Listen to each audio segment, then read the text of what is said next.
Good morning, everyone, and happy Tuesday. It is Julie here with your TipRanks pre-market morning update, where we're bringing you everything you need to know before the market opens. So let's get into it.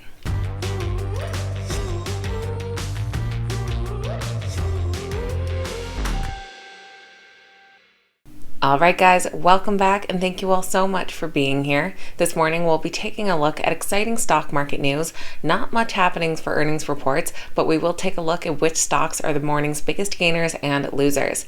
Don't forget to follow us over on TikTok as well for some quick stock updates under the username TipRanks. Now let's get right into this morning's exciting stock market news. U.S. stock futures are in the red this morning as investors await an interest rate hike from the Federal Reserve expected to be announced tomorrow. Currently, Dow futures are down 0.3%, S&P 500 futures down 0.38%, and NASDAQ futures down 0.41%. Apple announced that they would be hiking App Store and in-app purchases in Europe and several other countries next month. Apple said that prices will increase in all countries using the euro currency, as well as several others, including Chile, Egypt, Japan, and Malaysia. They did not give a specific reason for the hikes, apart from in Vietnam, which they attributed to new tax regulations. But the price increases do come as the US dollar has strengthened against other major global currencies. Analysts currently rate the Apple stock a strong buy with an average upside of nearly 19%.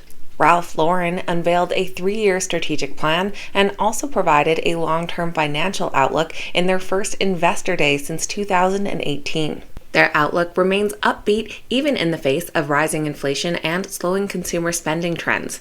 Their plan focuses on 3 strategic growth drivers: elevating and energizing the company's lifestyle brand, driving growth for core iconic products, and scaling their consumer ecosystem around their top 30 cities in the world. They're now expecting a compound annual revenue growth rate in mid to high single digits for the next 3 years and are planning to expand their operating margins to at least 15% by 2025.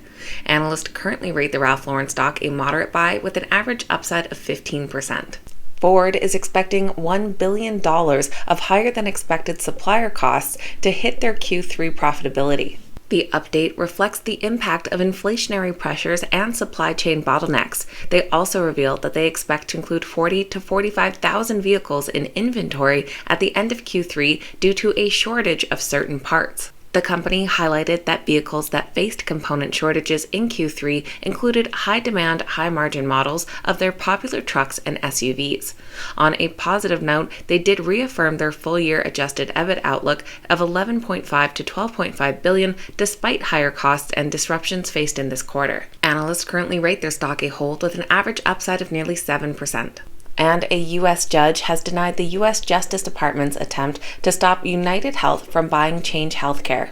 The Justice Department had filed a lawsuit back in February in an attempt to stop the $8 billion acquisition, saying that the deal would give the largest U.S. health insurer access to a competitor's data and ultimately push up healthcare costs. UnitedHealth had announced the deal with CHNG Healthcare back in January of 2021, saying it would help streamline administrative and payment processes.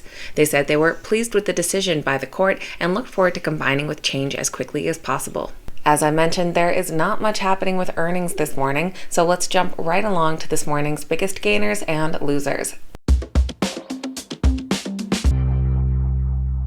Our biggest gainers this morning are led by Luminar after JP Morgan initiated coverage on the company and rated them a buy. Trading under the ticker LAZR, the stock is up 7.7%. They're followed by CHNG Healthcare under CHNG, up 7.4%, and Melco Resorts and Entertainment under MLCO, up 7%. And our biggest losers this morning are led by Pagaya Technologies.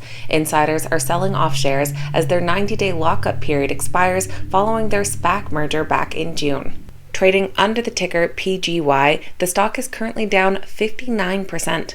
They're followed by Acadia Pharmaceuticals under ACAD, down 6%, and Louisiana Pacific under LPX, down 5.6%. So that is going to be everything for Tuesday's pre-market morning update, getting you up to speed with what you need to know before that opening bell. If you made it to the end of today's video, make sure you hit that thumbs up button and say good morning in the comments. I always appreciate hearing from you guys. Thank you so much for watching. Have a great day, and I'll see you back here next time.